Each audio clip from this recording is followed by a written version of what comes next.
somebody will ask you to do something and they say, well, that's not my job. Or that's outside of my job description. Exactly. And now, Aye, aye. I'm the captain now.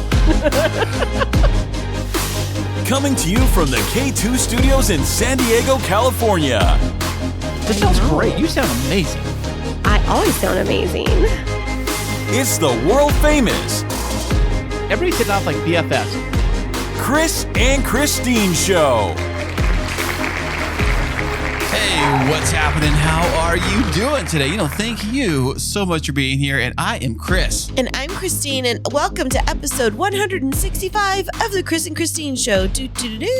What? We are back in the saddle again, baby. We are. It has been a hot minute or 10 because it is #wedding season, and I've been on the road, and we have just completed back-to-back 4 weddings. Yes, 4 weddings in 3 weeks. It has been, it's been quite a journey, Chris. Just so we're clear, we didn't get married 4 times. You actually took care of 4 different weddings for 4 different couples. Yes, and by taking care of, you mean producing. So, one we did florals for, one we did florals and wedding planning. Another one was a multi-day wedding, and we did florals and planning and all of the styling. And I just finished today at 11 a.m. day 3 of a 3-day wedding weekend for my clients, where we did full service planning here in San Diego. It has been quite the wedding season for sure. We went and celebrated afterwards with brunch and mimosas, and I came back and took a 3-hour nap. That's what happens when you drink mimosas in the middle of the day. And I know. I was thinking about drinking some too. I saw the platter of the multiple drink platter they have. It's a mini flight of mimosas. Oh, that looks so good. As the server walked around the restaurant with them, like, oh, I should get one of those. And I'm like, you know what? I'll probably just lay low on the booze in the middle of the day on Sunday. Well, I have worked, I just nonstop for the past couple of weeks, and you've been holding down the fort. And I was actually on the road traveling for 10 days for 3 of those weddings, and got back on last Monday, at 1 a.m. So Sunday night / Monday morning, and went right into full work week, and then another week of wedding planning. And so it's so nice to just calm down and relax and drink a mimosa. I know. I know I'm yawning right now. Yeah. Wow. You've had a busy, last month or two, however long it's been. I've been busy too. As you record this, we just had a spring break here in San Diego. The kids were out of school. I was out of school, or actually out of work. Yeah, but not like you got fired, but like you were on vacation. No, I always try to plan my vacations centered around the kids' vacation. So in the event I want to do something with them while they're off and I'm off, we can do that. Like summer, and this time it actually happened to be spring break. I was off a full week. They were off. And I was kind of figuring out what I want to do with the kids. So I said, you know what? I know the kids love theme parks. They love going out and doing things. I'm like, you know what? Why don't we go up to LA and go to Knott's Berry Farm for the Knott's Berry Farm Boysenberry Festival? Oh, I totally forgot you took them to that. Yeah. So you took both of the boys, and did anything go wrong? Well, before everything went wrong, things did go right. We did get up there, and I bought the tickets online. So you do get free.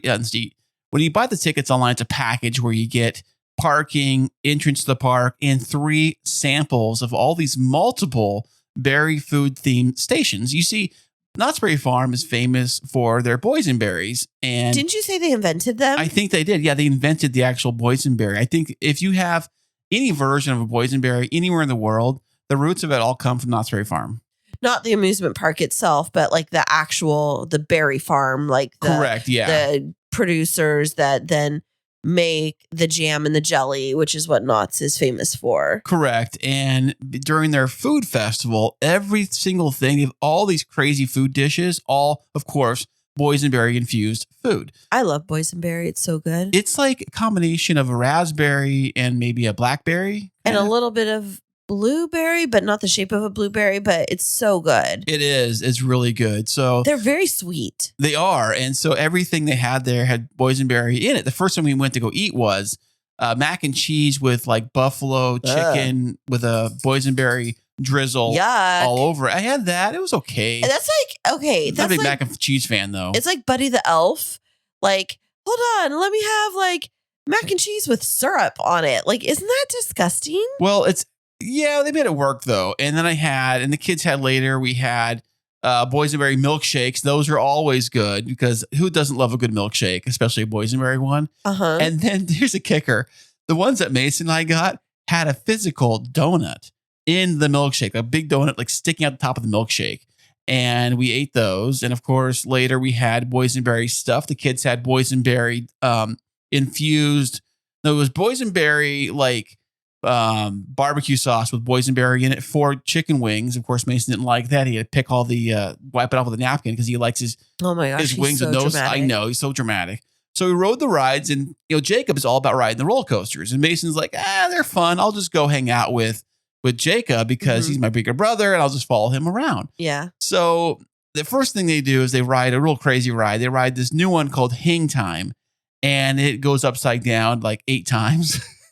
Okay, hold on. Pause in this story because you had all of this food in their stomach. Yeah. And then you, as dad of the year, send them on all of these roller coasters where they're flipping upside down, and you fully expected for it to be totally fine? I thought so. So Mason rides that ride. Hold on. For all the parents listening out there, can you just like see the potential for what's going to happen in this day that Chris has designed for the boys? So ride after ride, we start having so much fun riding the rides. And I can't do the crazy loops anymore. I used to be able to, but I'm getting too old for that stuff. So there is one roller coaster I really like there. It's called Ghost Rider. And it's a wooden roller coaster. In fact, I think if you Google like top 10 wooden roller coasters in the world, it comes up on the list. Oh, okay. So it kind of reminds me of the one at Belmont Park down by the Mission Beach, but it's like 3 times as big. So if you can imagine the Belmont Park roller coaster, but 3 times as big and a lot smoother because the Belmont one's really rough. I think it's old. But it's like jerky, like. Yeah. This one's very smooth. So anyways, Mason rode that and he said he loved it. This is so much fun. I love this. And then Jacob's like, let's go ride Silver Bullet. Now, what's Silver Bullet? Silver Bullet is a hanging inverted roller coaster. It's the one where you sit and your seats are hanging, your feet are dangling. Oh my word. But it does loops and twists and corkscrews and all that crazy stuff. And Jacob. So kind of more like Ninja at Six Flags? Yeah, but without the floor. So your feet are dangling and you do loops and stuff like that. Yeah, Ninja, you're dangling. No, that's Batman you're thinking of. But okay. But it's a design of a roller coaster. They've lots of theme parks have this design of a roller coaster, and they have one there too. It's called Silver Bullet. I've been on it before, and the last time I went on it with Jacob about a few months back, I got kind of sick, so I'm like, I don't want to do this. You kids go do it, right? I kind of got sick, but you guys go. You've had 17,000 calories, but you go. Yeah, you guys enjoy this one. So as I watch them on the ride, and I see him get off, Mason's like, oh no. He's coming down the stairs because it's kind of an elevated platform. He comes down these stairs to where I'm sitting on the ground by this little, these bushes, kind of like a sidewalk. And he already rode it? Yeah, he just rode it. He comes down. He's like, did he look pale? Yeah, he's like, I'm not feeling well. And I'm like, what's wrong, Mason? That ride, I just can't do it. I can't do those kind of rides. He's like, I'm doing it no more. And he was like, laid down. And he's like, I think I'm going to throw up. And I'm like, Mason, are you sure? He's out. I'm going to lay down. So he lays down on like the sidewalk. It's like the brick platform that goes from sidewalk and there's a planter. It's like a big bushy planter. And he's laying on the sidewalk on the step between the sidewalk and the bushes. There's like a little elevated planter thing. Sure, I get it. So he's laying on that and he's like leaning over into like the bushes area. Okay, I don't want details. Needless to say, Mason's samples did not stay in his stomach. And I get a panic text from you. It's like, Mason says he doesn't feel good. Mason's throwing up. And I'm like, well, what do you expect? First of all, you fed him like all these different rich foods that are milky. And then let's send them upside down and sideways and, probably probably didn't have enough water, so he may have been slightly dehydrated. That's possible. Yeah, and then, then he's miserable for the rest of the day. And then Jacob's like, this little baby. Ugh. I know Jacob wanted to be all go on the roller coasters. And I think Mason gets motion sickness. Like, I think I do too now, but he really does. I think when you go from like the Disneyland style of roller coaster to like a real roller coaster, it's a big difference. And especially when you're getting knocked upside down like that Silver Bullet. At one point on the ride, you literally have no idea where you're going, what's up, what's down. You're just being shaken all around. And it really makes you very nauseous when you get off the thing. You just like, I literally was like, whoa, I can't do this kind of ride anymore. It's just too much. Well, they went and you guys had fun, and they were probably super excited to be able to go somewhere fun on spring break. And then y'all came back here, you went back to work, and that was several weeks ago already. And what did you all do while I was out of town? Well, we went to Belmont Park. I took Jacob over there and Mason over. And what is Belmont Park for those that are listening? Yes, Belmont Park is a beachside amusement park. I forget who actually owns it now, but it's in Mission Beach, California, San Diego, right there on the ocean. In fact, fun fact about the Mission Beach Belmont Park roller coaster is that it actually burnt down many, many years ago. The roller coaster, I think next year, is coming up on its 100th anniversary. Oh, wow. So I told Jacob. And it's like one of those like wooden ones. Is that one pretty jerky? Because I've not been on it. Yeah. Oh, you haven't been on it? Oh my gosh. No, because of my back. Oh, I just don't do roller coasters. I do Disney attractions. That's what I'm saying. You go from a Disney, mild type stuff to something a little more dramatic. Crazy. My wild and crazy rides that I love is like It's a Small World. Yeah, it's pretty scary stuff. I mean, those dolls, ooh, it gets you. But I know you took the kids to Belmont Park. Yeah, when I rode it with them, and I realized, oh my goodness. This thing, I know it's 100 years old, but it's very much designed in a time when they didn't have computers and didn't have like, ways to figure out the geometry and things like that. Where compared to the Knott's Berry Farm wooden roller coaster, even though they look kind of similar, like the Knott's is like super smooth and they figured it out, because they got computers and stuff back, now versus back then. But it was so much fun. I went down there for that, hung out with the kids, and Mason's been doing baseball. He's in Little League and he's doing great. He loves doing. He's so excited. He comes home, practices, goes to the games early, says hi to all the friends when he gets there. He says hi to the coach, like, "Hi, coach, how you doing, buddy?" And he's very, very friendly when he gets to the game. And during those games, we mentioned this before, but Jacob, his older brother, is working the snack bar, and he's like a workaholic. Yeah, so the kids have been keeping themselves busy and getting themselves. Well, Jacob's been, earning money. Mason's been doing baseball, and you've been holding down the fort like super dad. And what I was amazing and I was so grateful for is here I was gone for 10 days, and I was like, what am I going to come home to? What's the house going to be like? Is it going to be a disaster? And I was very pleasantly surprised that the house was spotless and the housekeeper hadn't even come. So that's what I do, baby. You're welcome. No, it's not what you do. But thank you for being conscientious enough to know that when I came home, it would be really nice to come home to a clean house. So what's interesting is while I was gone, the first wedding I was gone for, my team had another wedding they were doing here. So I had to fly in a team member from my old business partner from Fresno to be the lead on the wedding down here while I was up in Camarillo. So you also hosted company here, which I know you didn't really see each other much because she was working the whole time. But we had our first double wedding weekend. And then, all in the midst of all of this, we're getting ready for Ezekiel to graduate from high school. No way. In 3.5 weeks. I can't believe it. Dude had prom last night and he loved it. I saw the photos and the video. He looked had a blast. Good. He picked out his outfit, and when I was up, because I was in Fresno for the wedding that I did last weekend, I didn't get to see him, but I did run errands. Like I had him leave things that he needed me to do. So I took his whole outfit to the cleaners. I ordered him a bow tie. I got his boutonniere ordered. I went and I rented the limo bus for him and his friends. And limo bus? Yeah, party bus for him and his friends. And it's just something that I really wanted to do. And, my mentality is, our kids are really good I mean, sometimes they get sassy with us, but in general, there could be so many things that they are into that they're not. And our boys are they're good boys. And I love it when we can affirm that and reward it. And so,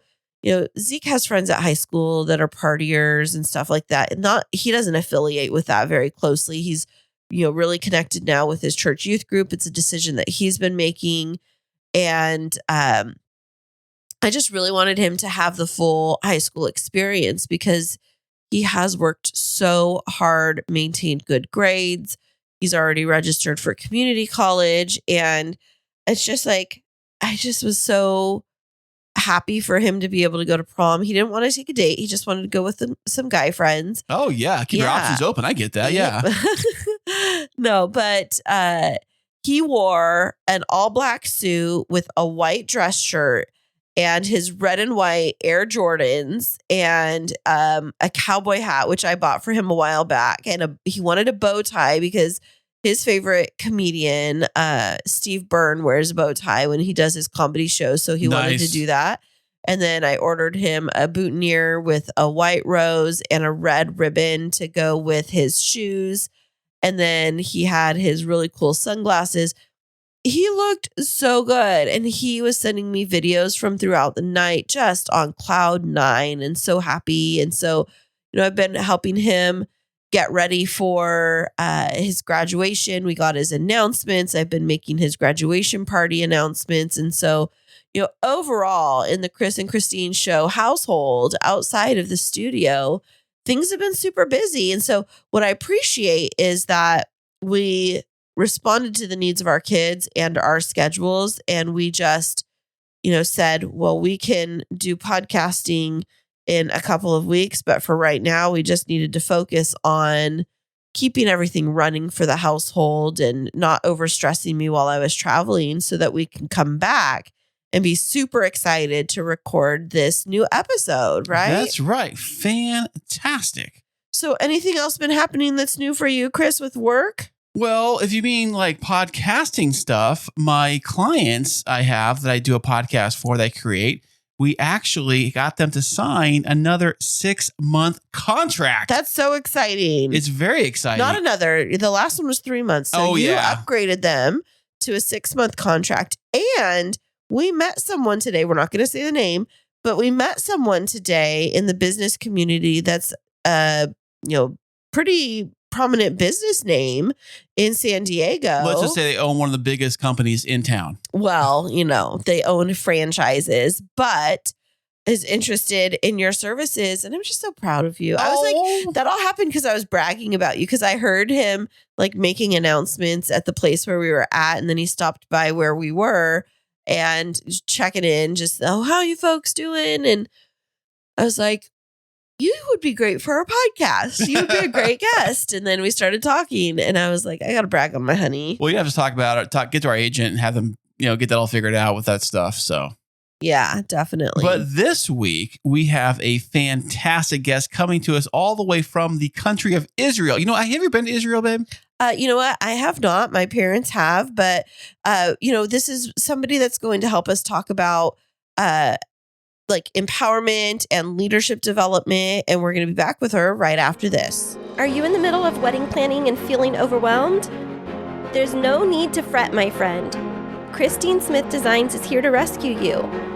Offering wedding planning, coordination, and wedding floral design services, let us help relieve your stress and make your wedding day dreams a reality.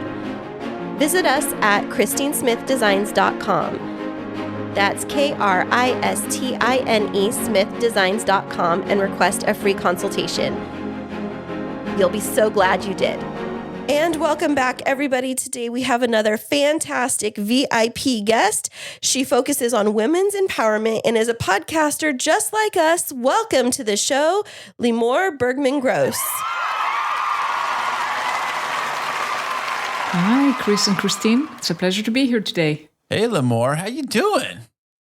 I'm doing great. How are you? Fantastic. We're doing fabulous. It's so in California, it is Sunday morning right now, but where in the world are you coming to us from? So I'm in Israel where it's right now night. It's after 9 p.m. On Sunday as well? On Sunday as well. Yeah, they are actually 9 hours ahead of us, Christine. Yeah. So is there anything that we should know? Like the world is still in existence at 9 p.m. at night. Has there been any exciting things happening today? Like, should we invest in real estate or anything since you're ahead of us? I'll tell you what is happening right now. We have the finals of the Israeli Ninja. What is that? Do you watch the Ninja show? I don't know how it's called. And not Ninja, sorry. What I think like called? American Ninja, or you like the acrobat? American Ninja, exactly.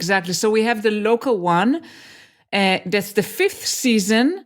Extremely popular here in Israel. I'm a fan. And the finals, they actually split it to 2 episodes. And the finals are broadcasted while we speak. Look at that. That's amazing. So it's like a big show over there for you all? Yes, and I'm sacrificing that to talk to 2 of you. Oh, well, we must feel very special. Now, do you guys have like a DVR where you guys can record that, right? Yeah. Everything is actually we watch TV right now. Everything is like over the web. So we have like this small device, like an Apple TV device. Oh, yeah. That basically watch TV with apps, and everything is automatically recorded and you can watch later. So actually I'm going to watch it without all the commercials. Oh, that's fantastic. even better. Hey, you guys get YouTube out there, right? Yeah. I think YouTube just started their own broadcast system. I think they are playing sports on it too. YouTube TV? Is that what it is? Yeah, my parents have it at their house here. Oh, really? Yeah. It's very interesting, but sometimes it does have commercials that are baked into it. But it's like live broadcasting, but through YouTube, I guess. Yeah.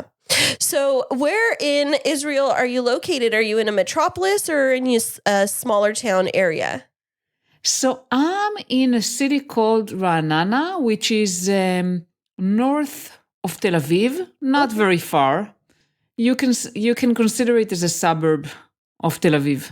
Okay. Now, I've never traveled to Israel. Of course, No, I think you have. No, but, growing up, you learn a lot about the history. I was a history teacher, so you learn a lot about the history of the region. So in the city that you live, is it a pretty modern city or does it have a lot of historical architecture there? It's, I would say, pretty modern. We just celebrated 100 years, which is not considered a lot in Israel for a place. Right. So I would say it's pretty modern. It's not, 100 years, that's the oldest you can get. Oh, wow. Yeah. Now, well, how old is Israel's way older than that, right? Israel's got to go back from the beginning of time. Yeah, so you can see actually a lot of history and a lot of, I like archaeology. So we just spent yesterday in a wonderful tour in a place that has ancient caves. It's a tomb caves. Oh, wow. So basically they used to bury important people there, and it's like from between 1600 years to 2000 years ago. Oh, No wow. way. That's amazing. Was it pretty interesting to go through those caves? Yeah, it's very interesting. It's like an underground city, basically, of caves, and probably they discovered only a fraction of it. No way. You got to call Indiana Jones up. Get up in there. Yeah, for sure. Indiana Jones was a big hit here, by the way. Oh, really? I was a huge fan back in the days. Oh, yeah. I bet. Now, Limor, have you always lived in Israel or did you spend any time abroad? I spent 9 years in the US, actually, between end of 2010 to end of 2019. We moved to Colorado. Oh, wow. From my husband employer, and we stayed in Colorado and then moved to Texas. We got back here 3 years ago. Wow. Okay. So Texas versus Israel, which one has more cows? What? Isn't the cattle industry big in Texas? I would think so. Everything Cowboys. is big in Texas. That's right. Yeah. Well, so you've been back since 2019. What is it that you do for a living in Israel? So I'm an executive coach mainly for women in tech leadership roles. Wow. So is Christine. Well, I'm an executive coach, but not in the tech industry. But that's super fascinating. Have you been in the tech industry and around the tech industry for very long? Yes, I have. I mean, I started my career as a software engineer, and I've been in tech for over 20 years. I grew into leadership positions, and that's actually what I did up until 3 years ago when I decided to basically focus on my passion to support other women and help other women advance to executive roles. That's super fascinating. So thinking of being a software engineer, I don't come across, even to this day, very many women that are software engineers. Did you have a very good network of women that were software engineers when you were starting out your career? Not at all. So it started obviously when I went to university.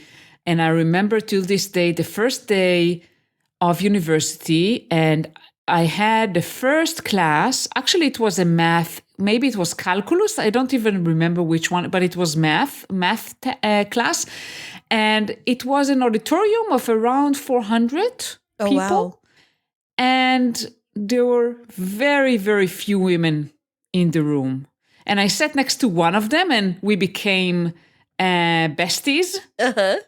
But there were very few women. You can count them on both hands. What inspired you to become a software engineer? It's not very exciting, I would say. I mean, I just at high school, I was very good at math and other STEM-related, fields like chemistry and physics. It came very easy to me. And I figured, well, it just makes sense to study computer science. It's a good profession. It's nice. I mean, I did some coding in high school and I took a coding class when I was in the military service. And I said, well, sounds interesting. So why not just go and study it? And it's a good profession. You make good money. Oh, nice. Good money. It's always a driving factor for most jobs, I would think. Right. Definitely.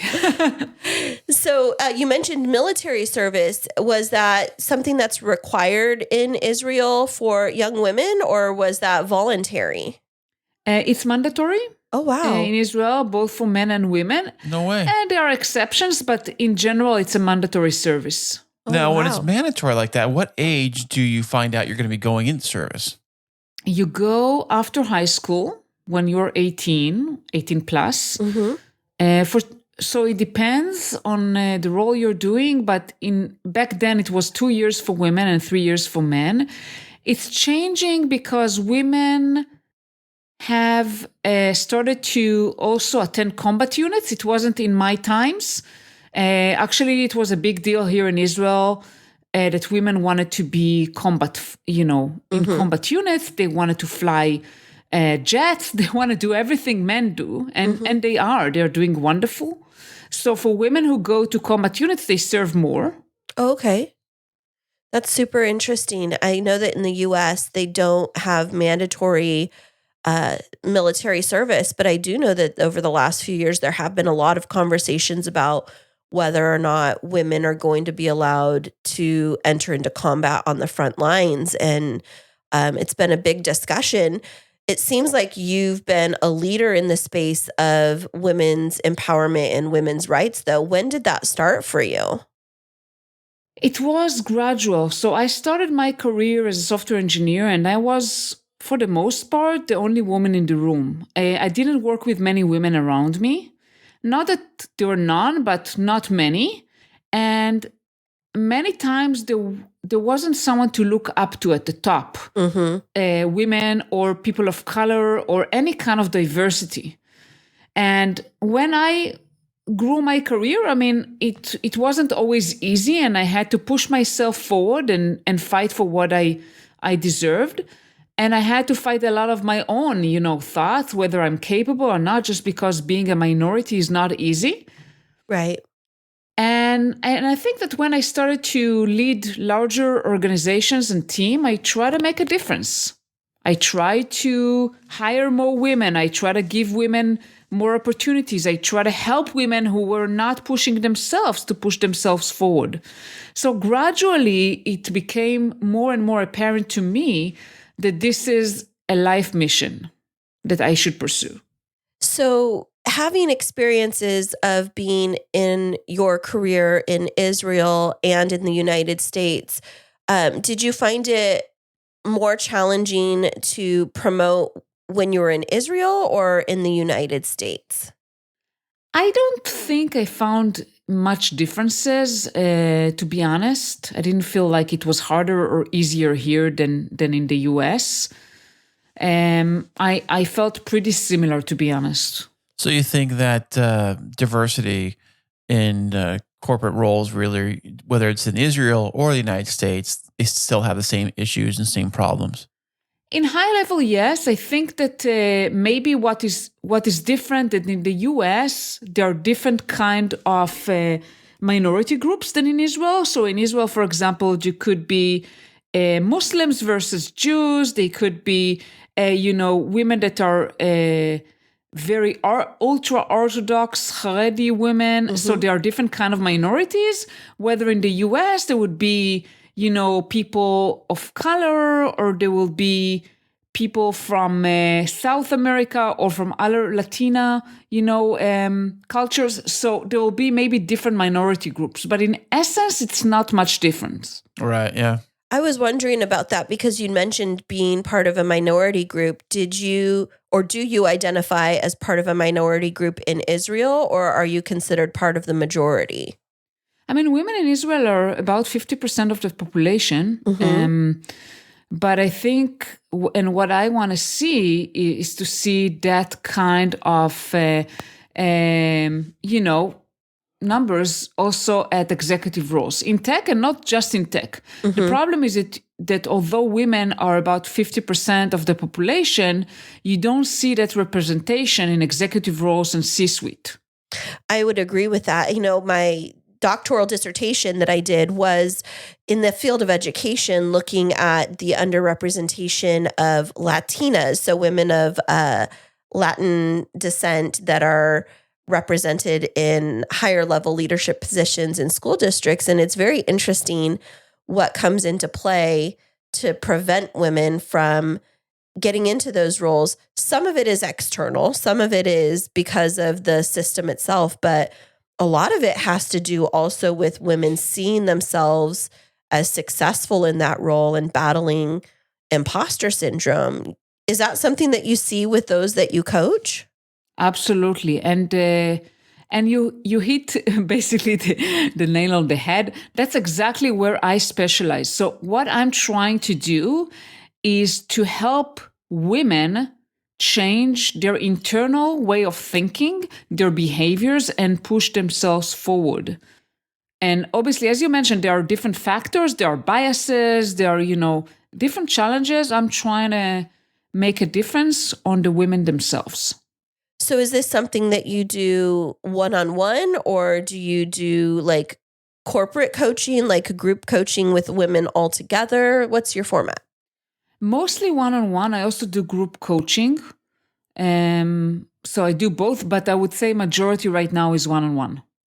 And so with tackling imposter syndrome, how would you go about that? So let's say that you and I were working together and you noticed that I was struggling with imposter syndrome. What would be those first steps of trying to help me overcome it? Yeah, so I think it depends on where you're at, meaning that for many women, I notice very early in our relationship a lot of confidence issues, and I try to help them see their strength, their values. So I would go around, identifying strength, mm-hmm. maybe getting some feedback from others about strength. If I see that someone is very inconfident, I would focus only on strength. If I see someone more confident, I will also try to get feedback on improvement areas. Mm-hmm. And then, trying to work on limiting beliefs and what is holding that woman back, mm-hmm. and trying to break those limiting beliefs and challenge. And I always challenge, and the amount of challenge really depends on the individual. If I see that someone is really struggling, I will try to make very, very small steps forward. For example, I had a woman that was dreading even asking for days off. So I try to adapt myself to what the woman needs from me and push her on the pace that is right for her. Yeah, that makes a lot of sense. Hey, Limor, I was going to ask you about your work week in Israel. Is it the same as it is here in the United States with the 40-hour, 5-day, typical 8-hour day kind of job, or you guys are on some other format? In general, yes. Our work week is Sundays to Thursday, and we don't work on Friday and Saturday. Obviously, because I own my own business, I kind of work different hours, very flexible schedule. But for the regular folks, like, For the majority, I would say yes. But I can tell you that I posted an article a few years back about, I called it the death of the 9 to 5. Mm-hmm. Oh, yeah? Because I believe that this is something that eventually will be eliminated, at least in some sectors. And I was talking mostly on the tech sector. Because the thing is that I started working fully remote since 2016. I always work with people internationally, with people with different, from different countries. Mm-hmm. And when you work in the tech industry and you work with so many people from different countries, different time zones, it's really hard to limit your work hours to a specific schedule. Right. Yeah. Right. That makes a lot of sense. And I was wondering about that. As we've seen the majority of companies have to at least experiment with some type of remote work because of COVID, do you find that women have had more success in promoting through remote work, or has it set us back? I think it's a blessing. It's a blessing for everyone, and for women even more so. I can share personally that as a mother of 4, when I started my career and started a family, the working word was more traditional, like you mentioned, Chris, like the 9 to 5, and in office. Actually, in Israel, it was more 10 to 6 or 10 to 7 with calls during the night, because I worked for many years with California, so I always was on calls late at night. And as a working mother, I had to sacrifice something. And because my career was important for me, I sacrificed a lot of things related to my kids. I always had nannies. My kids stayed at a daycare, and then someone picked them up, whether it was grandparents or babysitters. Right. And I only showed up at home like at 6 or 7 p.m. And in 2016, it all changed because I started working from home in a company that trusted their employees. Mm-hmm. And it allowed me to do things I never done before, to pick up my kids from school, to attend school events, to go to meet with the teacher at 10 a.m. if I needed to, and to be present while not sacrificing my career and not sacrificing my work, because I was able to be flexible. And if I needed to work during the night, I would do that. But it allowed me the flexibility. And I think that remote work for women, and not just women, for parents, for caregivers, is a blessing because it provides a lot of flexibility.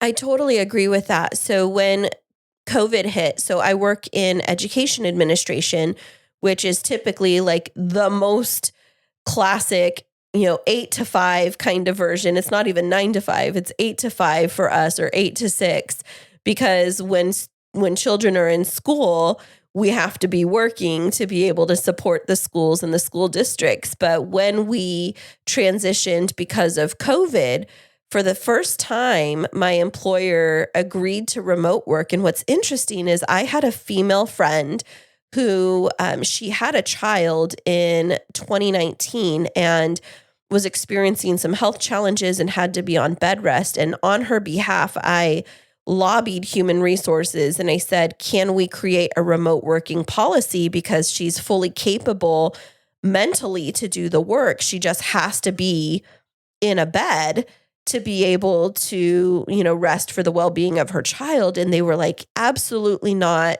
We don't do remote work. Our work isn't cut out for it. And she gave birth. And then 5 months later, COVID hit and they didn't have the option. And now we've been working remote for over 3 years, and there's talk of, allowing us to stay remote at least 3 days a week, kind of for the indefinite future. And it's interesting how what was seen as not okay and wasn't possible is now the new norm. Have you found that that's happened for a lot of companies where they just are kind of keeping some type of remote operations? Absolutely.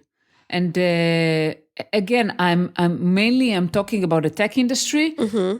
Most companies here have a hybrid model where they want people to come to the office. Depends on the company. Some companies say once a week, twice a week, 3 times a week, but they allow hybrid model. And it's going to be very difficult for companies to mandate going back to the 5 days in the office. I know that Amazon said that they enforce employees to go back to the offices. I think eventually people, and now we're in an economic, I would say, situation. I don't know how to call it, but, obviously a lot of companies are. Yeah. Yeah. A lot of companies are cutting, headcounts and so forth. But eventually, when economy will go up again, I think we'll see people that will leave a job if it does not allow hybrid model, at least. So you've been doing remote work since 2016, you said. Do you have any idea what possibly could be some of the bad sides of working from remote? Yeah, absolutely. I think, first of all, it's about building connections with people. It is much harder to do when you work remote, especially, if you hire new people. It's not people that you used to work with for years and you know them already, and then all of you go remote. But when you actually hire people and create, new teams, when people are not next to each other, it's harder to create a level of trust that you can when people actually go to the office and they meet each other and they go out for lunch and so forth. Mm-hmm. That makes a lot of sense. So definitely that's one of the downsides. And also another thing is about communication, which is harder when you're remote. When you're in the office, you can just go to someone and ask them a question. And when you're from home, you need to, send an instant message or whatever. And some people don't feel comfortable to interrupt. Right.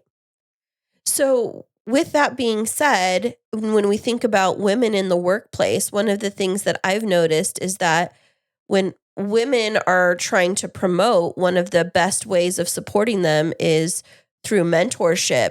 How do you see mentorship working in a remote or a hybrid setting for women to be able to promote within their companies? Yeah, I think mentorship should be offered to everyone, to be honest. I mean, I'm a great believer in mentorship. It helped me a lot. I wish I had more mentors. And to be honest, I started mentoring in 2017 and I do it all remote. So I cannot even imagine how it's done in person anymore because I'm just doing it remote. Mm-hmm. And I coach women worldwide. So for me, it's like a second nature to do it remote. I don't see why it cannot happen. I love mentorship. I think it's great. It allows someone to get an external perspective, a sounding board, and a lot of confidence in herself. That makes a lot of sense. One of the things I've wondered is what's the difference between, or how does a person draw the line between like mentorship and ending up becoming the person's therapist? Because I found in some situations, women like to vent a lot in mentoring situations. So how do you hold appropriate boundaries in mentorship? Absolutely. And I would say it's even more complex than that. There is mentorship, there is coaching, and there is therapy. Mm-hmm. And the lines between them are kind of, sometimes blurry. So I would see as mentorship as someone, who comes with a lot of experience, a lot of times share experiences. And a coach is someone who is pushing you forward and helping you find your own answers. And a therapist that obviously helps you emotionally. I think that what I'm doing is kind of a combination of the three, although I'm not a therapist and I don't have any kind of degree in that. But we cannot ignore the emotional state. And sometimes people need to vent. when it all becomes around venting or around, the emotional side, if I identify a situation when I believe someone may need support that I cannot provide, maybe a therapist, then I would raise that. I wouldn't tell them go to a therapist or look for a psychologist or whatever, but I would raise that maybe you need additional help from someone. And I would try to focus our conversations on what we can do together and how can I help. That makes a lot of sense. And do you find that women that seek out mentorship and coaching are more introverted or extroverted? I would say probably more towards the introverted side, because women who are, and in general, people who are extroverted usually will have less difficulties championing from themselves, speaking out, building the connections. And introverted will be usually more waiting for someone to notice them. Mm. Oh, that's very interesting. You say that. Yeah. Yeah, I remember in the book Lean In, I think it was by Sheryl Sandberg, and she was talking about, women finding their voice in the workplace. And she had that big campaign about opposing the word bossy. And so I was wondering if you support women in helping to find their voice and speaking up without being perceived as aggressive or bossy. Yeah, and unfortunately, this is one of the biases against women. When a woman is assertive, she sometimes is considered aggressive. Mm-hmm. That's not, now the men probably take that the wrong way, I would think, right? Yeah, and this is the side where companies and not just the men, to be honest, but in general, companies and organizations need to accept the fact that women should stand for themselves, and being assertive is not the same as being aggressive. And what I try to do with women, I try to help them with speaking up in a respectful manner, but standing out for themselves. Okay. How do you give an example? Yeah. So, for example, I have a woman who has challenges with her manager that is basically blocking her. From like promotion or something, or? From everything. This manager is very centralized. He doesn't want her to talk to anyone else. And we were talking about it, and she tried working with the manager, but it didn't work. Every time she tried to take an initiatives or try to speak with someone else, she's like asking for permission, and that manager says no. And I was, we're talking about, okay, eventually you should be willing to stop being nice. And again, not being impolite, not being aggressive, not being disrespectful, but standing out for yourself. And if you think that you need to speak with someone else, that your manager doesn't like it, so be it. That's okay. Be transparent about it. Say why you are going to talk with whoever, but don't ask for permission. That makes a lot of sense. And it makes me wonder, as you were talking about that situation, it seemed like a female employee and a male manager. One of the things that I've found to be very intriguing is when you have a woman in leadership that feels threatened by other women that are underneath her. How would you have a woman navigate when they have a female manager who's, I guess, offering or inflicting the oppression in the workplace? Yeah, and that can happen both with women and men. I believe of being transparent, first of all, and confront the situation. Basically, a lot of times there's an elephant in the room and no one talks about it.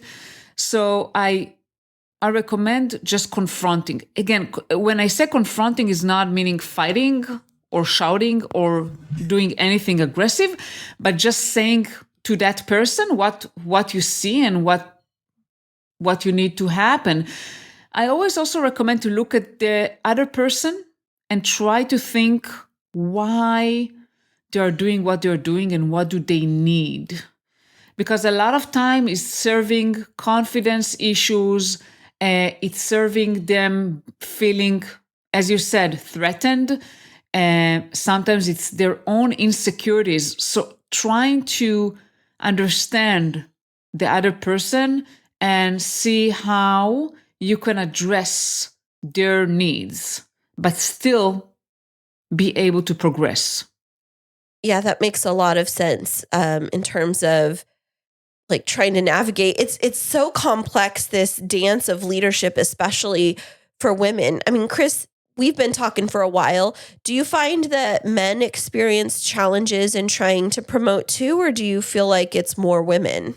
I would say it's probably about the same, because there are guys that struggle with promotion, myself included, but I've also not really seeked promotion, so that's probably the reason why. But I can see there's probably situations where guys have really thought that they should be promoted and they get overlooked because somebody's a big kiss butt and they kiss butt their way to the top. Do you ever see that, Limor, with people trying to schmooze their way to the top?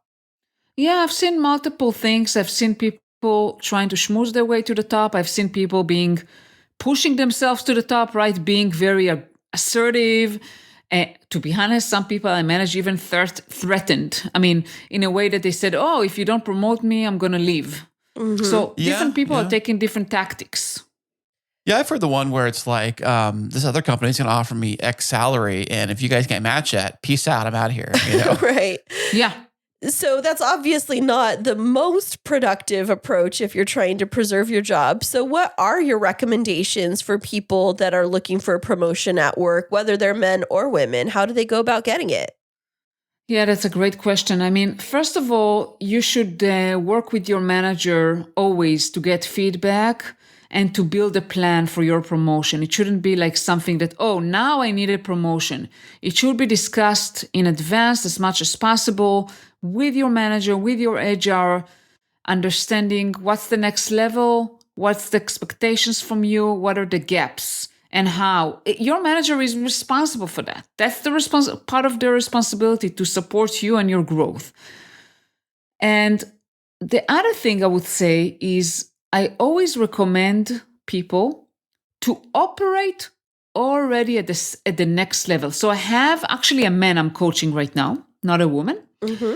And that man want to eventually go and be a group manager or whatever. I don't remember exactly what the title is called at that company.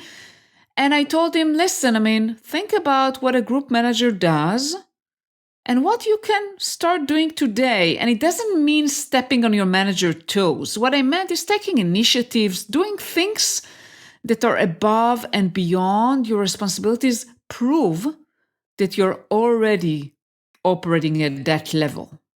Okay. So basically, yeah, I get you. So you're saying try to be already at that level already, even though your real role isn't quite there yet, but you're trying to walk the talk, I guess, or walk it. Absolutely. Yes. And again, it's not stepping on someone else's toes, but it's like operating at a different level, thinking more strategically, doing things that maybe your next level would do.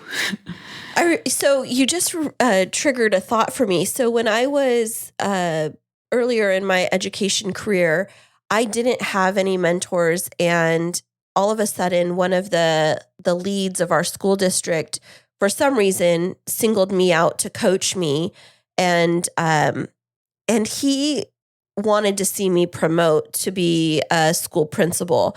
And the phrase that he used with me that I think reflects what you're saying is he called it managing up. He told me I needed to manage up.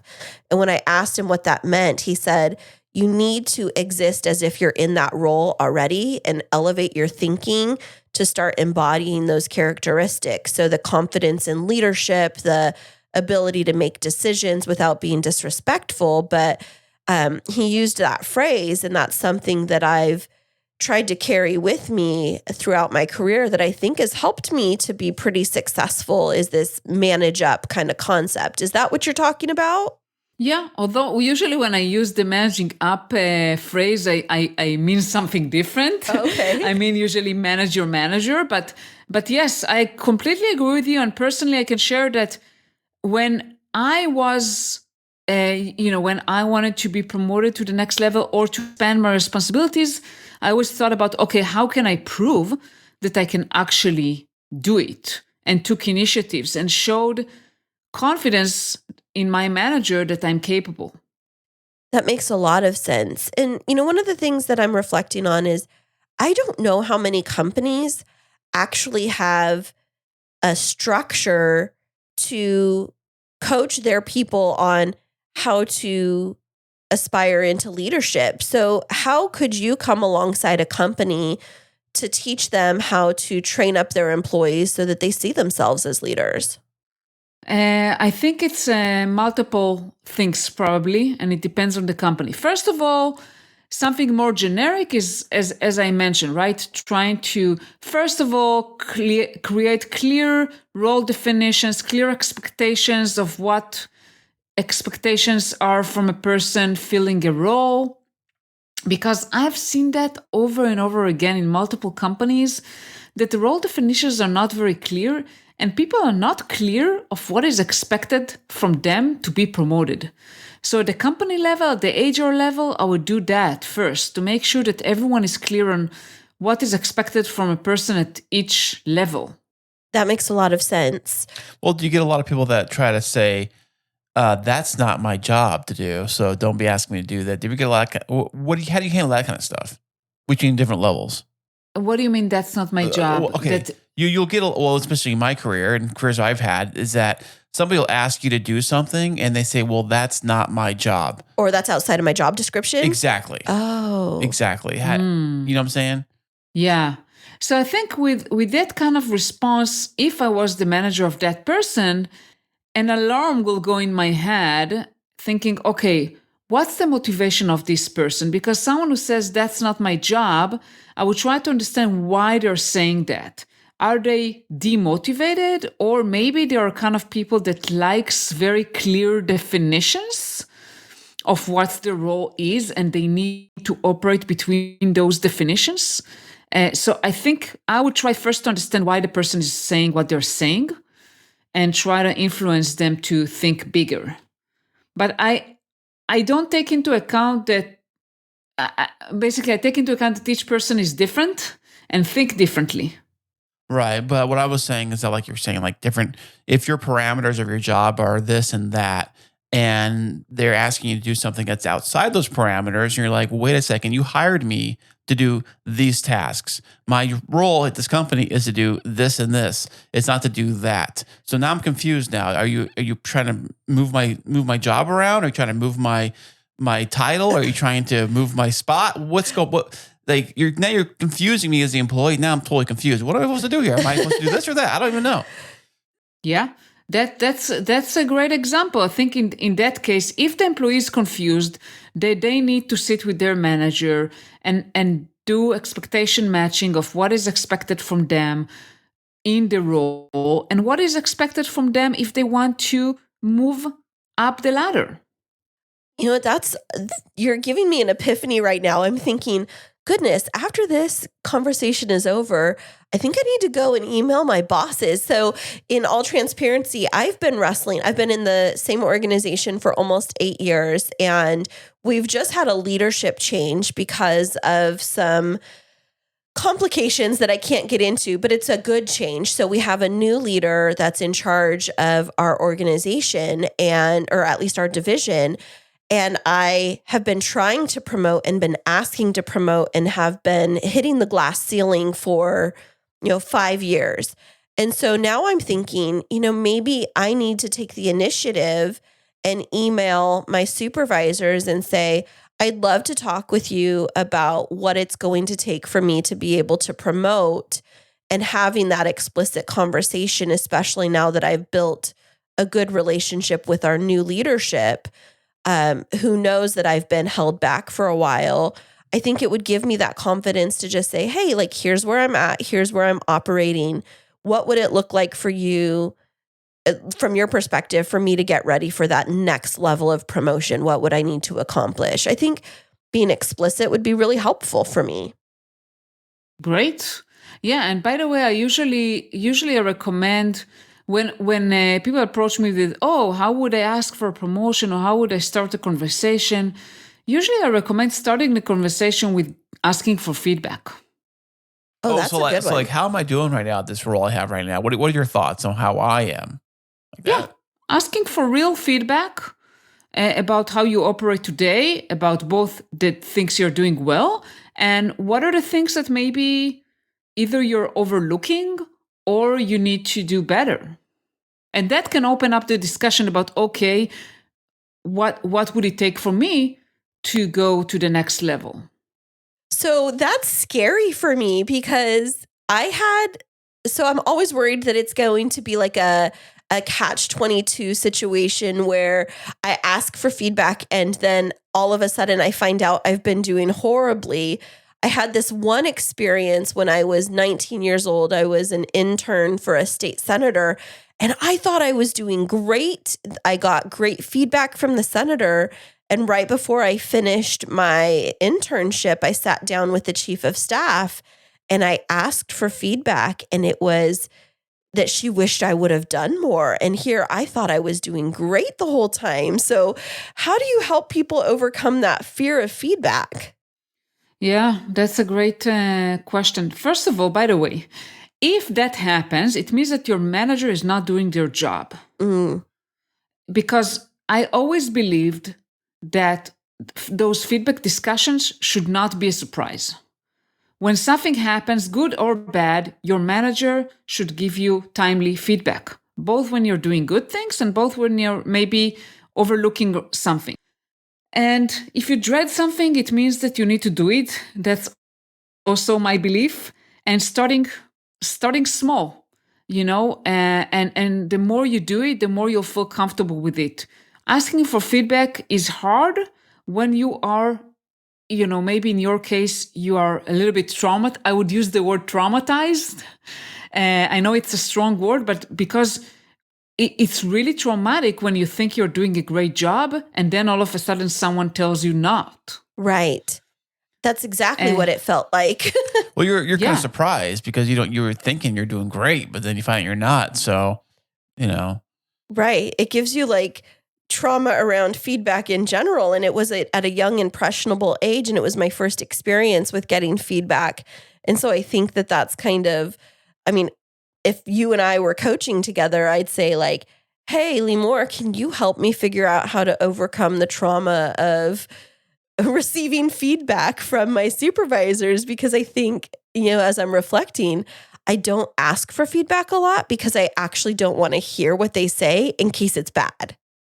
Yeah, so I would ask you, what would make you less intimidating? Maybe not with your manager, but maybe think about a case where you can ask feedback from someone about something. What would be a small step forward you can take in receiving feedback that will make you feel less intimidating? So like saying a small project or a small kind of a thing, not like the overall arch of your entire role of the company, but like something like a small thing you did. Like how was the thing I just did? What are your thoughts on that? Yeah, it could be something like that. Or it could be asking maybe for feedback from peers or for someone you feel more comfortable with. So I always believe in gradually taking small steps forward. So if asking for, how am I doing in this role from your manager is really intimidating, try to do a small step forward. Yeah, from like a peer, like that's not too threatening, like your buddy. Like, hey, what do you think I did on this job? They think pretty cool. Yeah, that's great. I love it. Yeah, I get that. That's awesome. Yeah, that's super helpful because I think that I do start off with the tell me how I'm doing overall versus like, let's start with this one specific project and, let's talk about that. And I think also for so many people, overcoming feedback as feeling like it's a personal reflection on you as a human versus on the work. Like, I feel like when I'm asking for feedback, I assign so much value in how the other person perceives me versus like separating it as this is feedback on a job versus feedback on me as a human. Yeah, absolutely. And I would say that even if you did something, not the best way, or even if someone gave you constructive feedback, it doesn't reflect on you. It just reflects on what you did, and it's an opportunity to improve. So practicing getting constructive feedback will help you grow and try to find opportunities to do it. Always, always trying to find ways to improve. I always look for ways to improve everything I do, especially the podcasting stuff here. Always trying to make sure the best way to do things. And if I do that, I try to find a better way to do it and keep on growing. Absolutely. So speaking of podcasting, Limor, we hear that you have recently entered into the podcasting space. Can you tell us a little bit about your brand new podcast that you've been producing? Yeah, thank you for asking. So I started a new podcast called From a Woman to a Leader. And that podcast is dedicated to discussing women's unique challenges in the tech industry, especially women in tech leadership. And women I'm interviewing, I'm asking them to provide actionable tips to help other women overcome those challenges in their careers in the tech industry. So far, I did 3 interviews. One is not published yet. So the first one was about fixing the broken rung. The second one was about setting smart goals. And the next interview that I'm going to publish soon is about growing from a mid-level manager to an executive.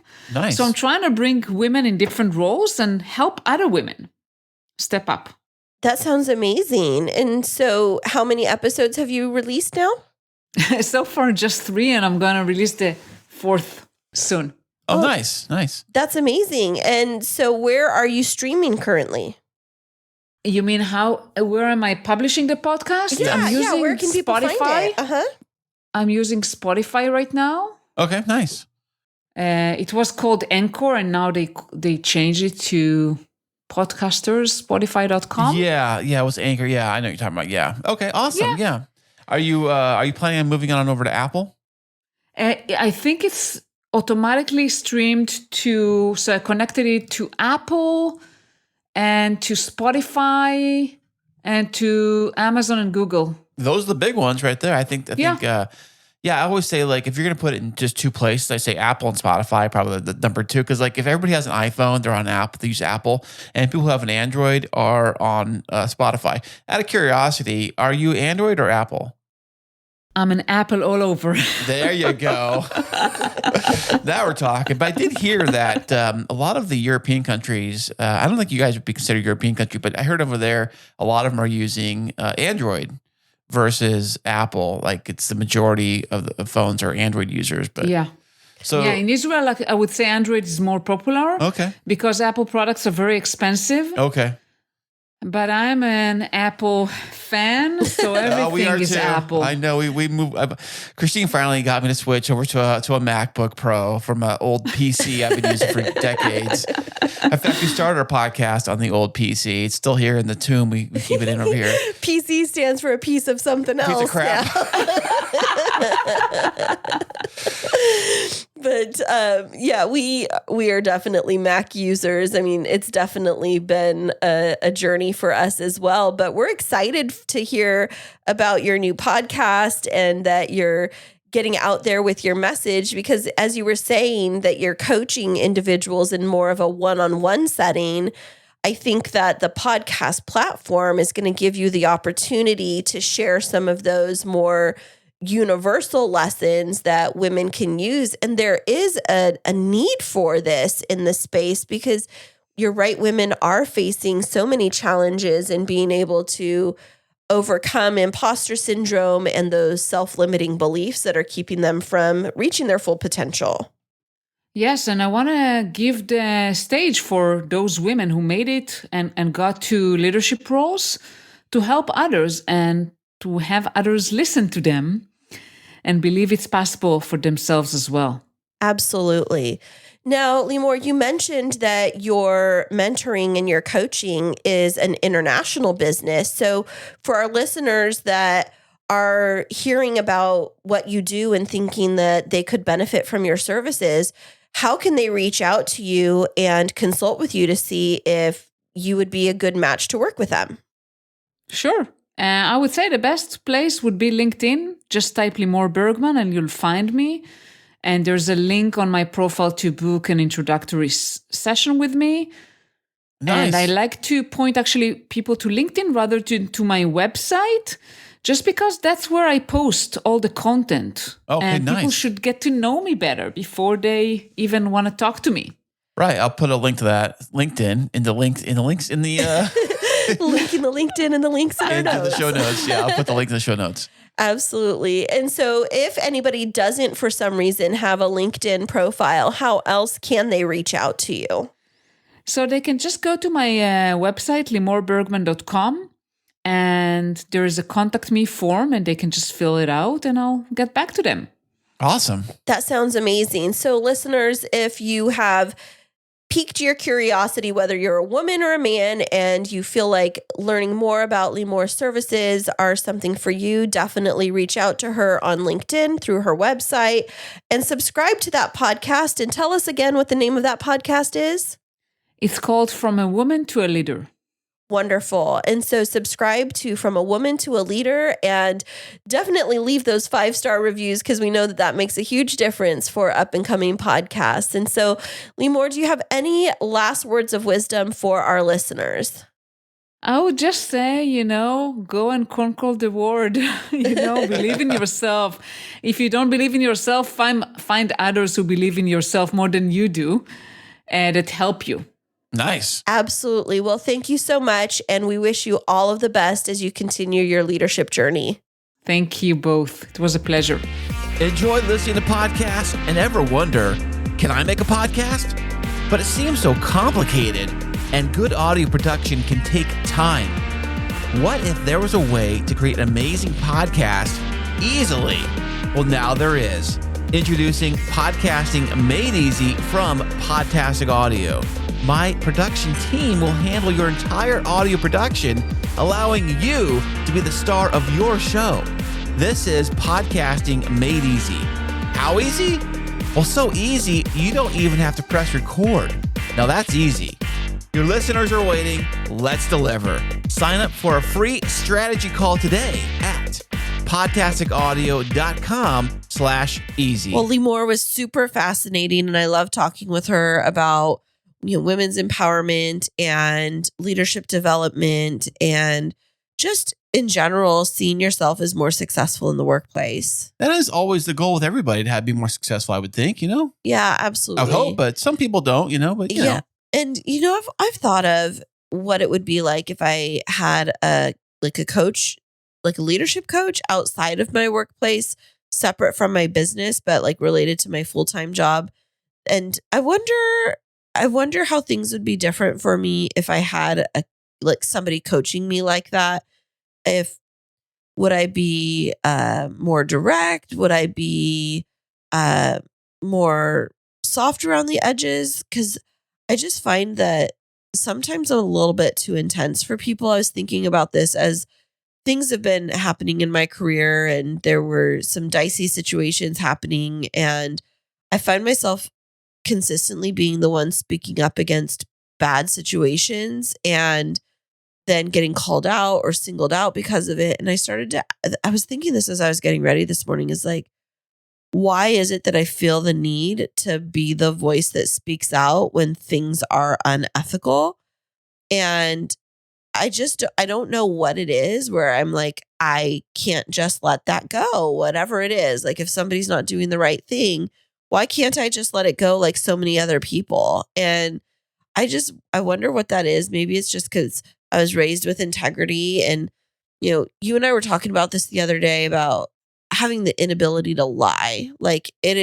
You're a very, very honest person, even when it's uncomfortable for me. And you said it's too honest sometimes. Yes, too honest sometimes. And, I think I have a little bit more tact when it comes to honesty. But I think what gets you lying with me is I think it's the whole lying to make yourself sound better than you really are. Just be who you are. That's the thing I don't understand. The difference is if your wife comes out and says, "Hey, honey, how do I look in this outfit?" You'll do the pause, well, do you have something else you could wear? I'm okay, Chris, That's not what I'm looking for. At least I have a little bit of a filter with that. Be like, yeah, it's really nice. I wonder if you were to tweak this, and this, if it would look even better. Same thing. No, it's the approach is different. But I was thinking back to like professionally, having integrity in the workplace is so important, but also speaking the truth is important, and also not burning bridges. And so I wonder, maybe it's because I'm still young enough in my career. I mean, I can't claim that very much longer. I'm in my 40s already. But what? You are? I thought you were 29. I know. But I wonder how things would be different if I had a coach that helped me figure out how to deliver information in a way that doesn't make people defensive. Because for me, I'm just like, well, this is wrong and we have to address it. And people don't always like that because they don't want to know that they're wrong. Oh, nobody. Yes, that's very true. Nobody likes to be told they're wrong. Nobody likes to be told what to do, really, either. If you think about it, when you get to a career level, I think a level like you're at right now, everybody got there because of something, right? They're already at this level. Whether they went 100 years with the company, or whether they've got a doctorate like you, or whatever it could be. When they get to that level, they just feel like they're just untouchable, and you can't tell me what to do. I don't know if they feel untouchable, but they definitely they feel that they need to be spoken to in a certain way. And, I'm not saying this to point fingers at anyone. I've just been reflecting on a couple of situations that occurred recently. And I don't know, it's been a long career already. I was talking with our financial advisor just on Friday, and we were going over retirement planning and setting up investments and savings and things like that. And we were talking about how much longer I need to go before I can retire. At a minimum, I need to get another 10 years of service in. But age-wise, I'm supposed to go till 57 and a half, which is another 15 years. So you're saying you retire early? Well, 57 and a half. I mean, physically, you can physically and economically, you can retire early. No, I can leave education fully vested at 30 years. And if I don't have to draw from my retirement until I'm 57 and a half, if I can do something for that 5-year in between time, then I'm not going to mess with all of my good pension. But yeah, it's just a, interesting dynamic right now. Just thinking about what's it going to take to continue to be in my line of service and be effective and be happy. And, it's like that magic recipe is you can be effective and be in your career and be miserable, or you could be happy and be in your career and be ineffective. And so it's like, how do you figure out how to do all the things? I have no idea, I'm still trying to figure it out. I think we're all still trying to figure out, make the best of whatever situation we have career wise, because, everybody, whatever you do, you are doing something to pay money to do the thing you're doing. And that's kind of a job. And I think you have to think about, is this job making me happy or making me money? Hopefully it would do both. I mean, it doesn't always. Maybe it doesn't have to make you happy, but does it allow you to preserve your happiness? Because I think sometimes people depend on their job to give them all of their satisfaction, which I'm not trying to do. And I think you're not trying to do. We're not looking at our job as the source of joy and happiness. Well, there are those who do that. I know. They go to their job on their day off. Oh, that's so crazy. Oh, yeah. They'll hang out because they got nothing else going on, I guess. But, we're just going to keep digging into this. And I think that you and I are on this self-seeking journey right now where we have our full-time gig. And then we're like, okay, well, what else could keep us happy and, fulfill us and help us to explore our passions. And so anyways, I'm excited that Limor was on the show today and helped us to really think about that and explore that. And I look forward to hearing about more from some of our upcoming wonderful guests that we have on the show. And getting back on our regular podcasting timeline. I know, it's like getting back on the bike, it's like pedaling. It's like, hey, honey, I'm gonna take this bike off a jump. No, you haven't ridden in a long time. Just get down the driveway first. Don't be doing any jumps. Exactly. Well, Chris, where can our listeners find out more about us if maybe they're tuning in for the first time today and want to find some of our old episodes? Well, you can find out all about us and our podcast at chrisandchristineshow.com, and there's a link to it in the show notes of this episode. And on that website, you can find out more about this podcast. You can find out more about Chris's show, Podtastic Audio. You can also learn more about our podcast consulting services that Chris provides and Christine Smith Designs, which is our wedding and event planning business. We are just an entrepreneurial couple. That's right. And don't forget the K2 Media Network. Yep, absolutely. You can also find out more about our radio station there that Chris produces, and we are just so grateful for all of you and your ongoing support. Here we are wrapping out almost 4 years. We're getting ready to come up on our 4-year mark of this podcast, and we're just so grateful. Thank you for listening. We appreciate you listening. It's been great. And we'll be back with you next week.